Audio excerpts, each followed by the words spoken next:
मित्रांनो, वाघाशी पंगा नको रे बाबा असं म्हटलं तर वावगं ठरणार नाही। कारण माणूसच नव्हे तर कित्येक प्राण्यांनाही वाघाची भीती वाटत असते। मात्र असं असतानाच एका छोट्याशा बदकाने वाघासोबत असं काही केलं की जे मोठ्या प्राण्यांनाही जमणं शक्य नाही। नक्की काय घडलंय व्हिडिओत ते पूर्ण पाहण्याआधी चॅनलवर जर नवीन असाल तर चॅनलला नक्की सबस्क्राईब करा।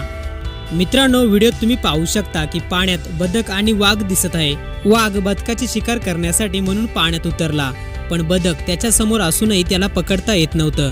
आणि याचं कारण म्हणजे जे कौशल्य बदकाकडे होते ते या वाघाकडे नव्हतं, आणि ते म्हणजे पाण्यात सहज लपून चकवणं। बदक पाण्यातून बाहेर येतं, वाघाच्या नजरेत पडतं। वाघ संधी साधत त्याच्यावर हल्ला करायला जातं, पण शेवटी वाघाचा हात रिकामाच राहतो आणि बदक पाण्यात दुसऱ्याच ठिकाणी दिसतं। असं कितीतरी वेळा होतं तरी वाघ बदकाला पकडण्याचा प्रयत्न करतच असतं आणि तितक्याच वेळा बदकही वाचतं, जणू काही ते वाघासोबत लपाछपीच खेळत आहे। शेवटी कंटाळून हा वाघ तिथून निघून जातो। म्हणतात ना, शक्तीपेक्षा युक्ती श्रेष्ठ, त्याचाच प्रत्यय या व्हिडिओतून येतो।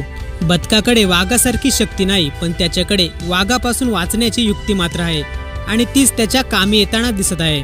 हा व्हिडिओ पाहून बदकाच्या हुशारीला अनेकांनी दाद दिली आहे। व्हिडिओ पाहून तुम्हाला काय वाटतं? आपल्याही प्रतिक्रिया कमेंट बॉक्समध्ये नक्की कळवा।